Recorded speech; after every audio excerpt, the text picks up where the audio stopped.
Hello dear students, मैं प्रकाश पाटीदार स्वागत करता हूं पर्सनल ट्यूटर पर आप सबका। बच्चों, आज का हमारा टॉपिक है क्लास 9 से चैप्टर 2 पॉलिनोमियल्स। बच्चों, हम चैप्टर 2 पॉलिनोमियल्स पढ़ने जा रहे हैं, तो ध्यान से वीडियो को देखेंगे।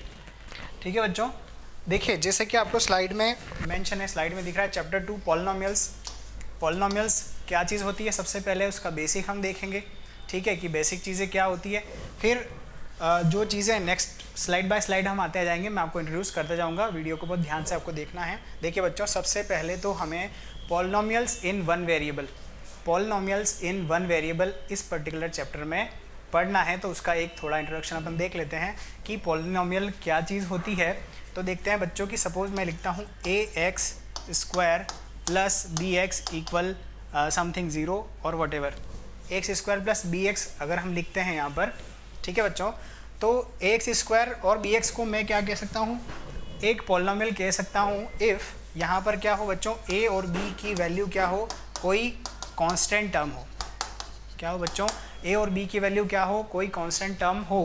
कांस्टेंट मतलब कि नंबर, ठीक है, वेरिएबल नहीं होना चाहिए। सिर्फ वेरिएबल हमारे पास क्या होना चाहिए, एक ही वेरिएबल होना चाहिए, तो हम उसे कहेंगे पॉलिनोमियल्स इन वन वेरिएबल। बच्चों, बात समझ में आ गई। पॉलिनोमियल्स इन वन वेरिएबल, जैसे कि सपोज कीजिए हम लिखते हैं 5x प्लस 6, 5x प्लस 6 लिख दिया, या मैंने लिख दिया 6x² प्लस 7x प्लस 5।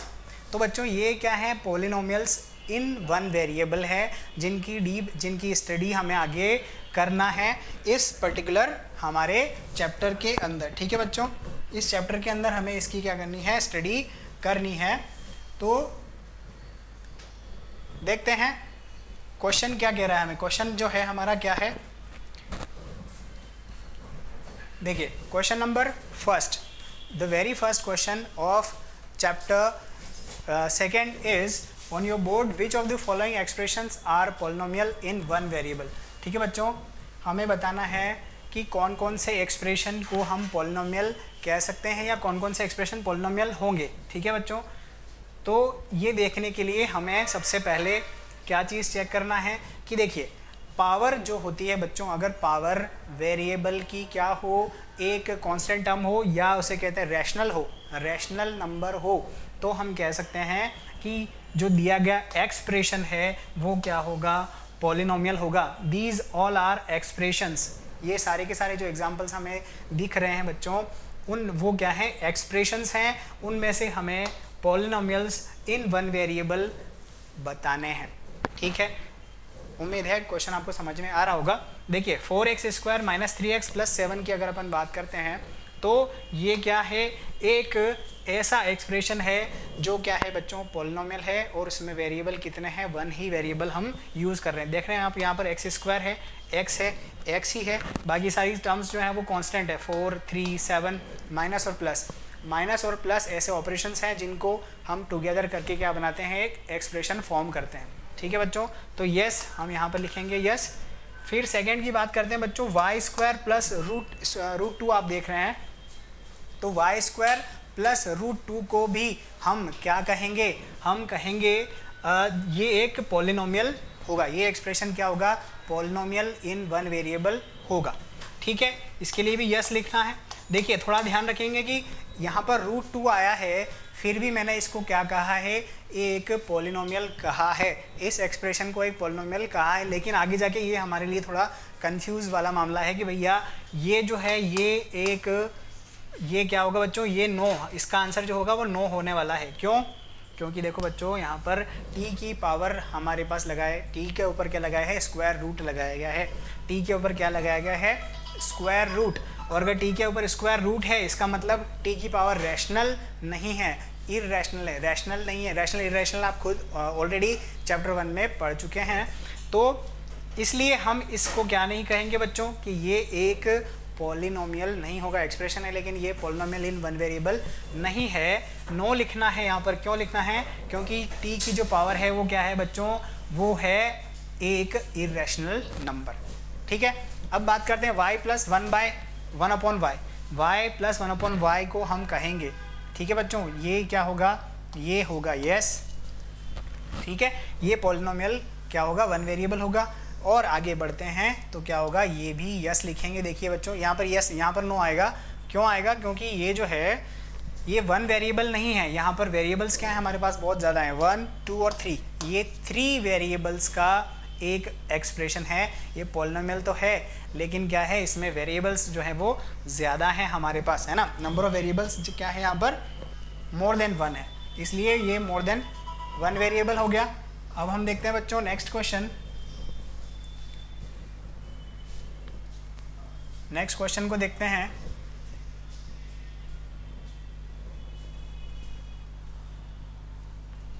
ठीक है, देखिए right the coefficients of x square in each of the following.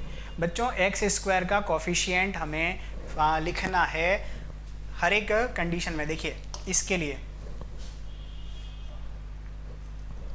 ठीक है, देखिए कोफिशिएंट अगर हम लिखेंगे तो क्या होगा, यहाँ पर कोफिशिएंट क्या होता है, मल्टीपल, जिस नंबर का इस पर्टिकुलर टर्म में मल्टीप्लाई हो रहा है। तो बच्चों देखते हैं अगर एक्स स्क्वायर की अगर बात करते हैं तो यहाँ आपको ये एक्स स्क्वायर दिख रहा है, इस एक्स स्क्वायर के साथ किस नंबर का मल्टीप्लाई हो रहा है, 1 का।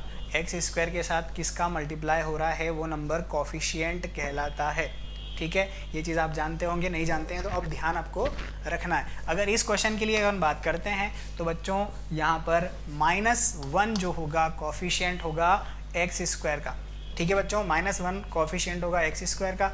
अगर इस पर्टिकुलर क्वेश्चन के लिए बात की जाए तो क्या आंसर आने वाला है यहाँ पर π/2। देखिए एक्स स्क्वायर के साथ π/2 से मल्टीप्लाई हो रहा है। और लास्ट क्वेश्चन की बात करते हैं तो लास्ट क्वेश्चन में हम क्या लिख सकते हैं बच्चों, 0.x²। ठीक है, प्लस या माइनस कुछ भी आप ऐड कर सकते हैं। तो इसमें क्या हो जाएगा, इसके लिए आंसर क्या हो जाएगा बच्चों, इसके लिए आंसर जो है 0 होगा। Coefficient of x² will be 0 for these option. Question number 2 का ऑप्शन नंबर 4 का आंसर होगा 0। ठीक है बच्चों, क्वेश्चन आपको समझ में आ गया होगा उम्मीद है। हम बढ़ते हैं अगले क्वेश्चन 3 की तरफ। देखिए give one example of a binomial of degree 35 and a monomial of degree 100। देखिए बच्चों हमें क्या करना है, अब बायनोमियल और मोनोमियल लिखने हैं। ठीक है, बायनोमियल और मोनोमियल लिखना है। तो देखिए बायनोमियल क्या होता है, बायनोमियल में जिसमें क्या होती है, कम से कम 2 टर्म हो, कम से कम क्या हो, 2 टर्म। एग्जाम्पल देना है डिग्री 35 का, तो मैं लिखता हूँ बच्चों x की पावर लिखता हूँ 35। ठीक है, x की पावर 35। अब मुझे इसको बनाना क्या है, बायनोमियल, तो मैं इसके साथ +100 लिख दूँगा। ठीक है, this is going to be an example of what बच्चों, बायनोमियल ऑफ डिग्री 35। ठीक है, ये एग्जाम्पल है, कुछ भी आप एग्जाम्पल ले सकते हैं, कोई ज़रूरी नहीं कि x ही लें, आप y भी ले सकते हैं, y की पावर 35 लिख सकते हैं। पावर आपको 35 रखना है। ठीक है बच्चों, पावर आपको 35 रखना है, प्लस आप और भी एक्सप्रेशन के साथ यहाँ 50y लिख सकते हैं। ये भी एक एग्जाम्पल हो सकता है बाइनोमियल ऑफ डिग्री 35। अगर हम मोनोमियल की बात करते हैं बच्चों, मोनोमियल मीन्स जिसमें कि सिर्फ एक एक्सप्रेशन, एक ही टर्म हो और उसकी पावर हमें चाहिए 100, मतलब हमें लिखना है x की पावर 100 के साथ मल्टीप्लाई में आप कोई आंसर, कोई भी नंबर लिख सकते हैं, 50 भी लिख सकते हैं।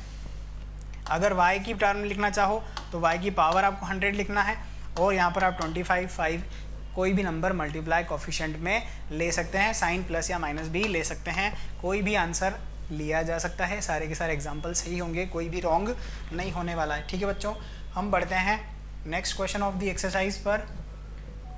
देखिएगा right the degree of each of the following polynomial. जैसे कि हमें कुछ डिग्री प्रोवाइड थी और हमने आंसर लिखे थे। अब बच्चों हम देखते हैं कि इस पॉलिनोमियल्स की डिग्री क्या होगी। डिग्री मीन्स होता है कि जो वेरिएबल हम यूज़ कर रहे हैं उसकी मैक्सिमम पावर कितनी है। तो बच्चों फर्स्ट ऑप्शन के लिए बताइए कितनी होगी, 3 होगी। Degree of this polynomial will be 3, क्योंकि यहाँ पर हमें मैक्सिमम पावर कितना दिख रहा है बच्चों, 3 दिख रहा है। अगर सेकेंड ऑप्शन की बात आप करेंगे तो यहाँ पर आपको 2 दिख रहा होगा। मैक्सिमम पावर y की कितनी है यहाँ पर 2, y हमारा क्या है, एक वेरिएबल टर्म है।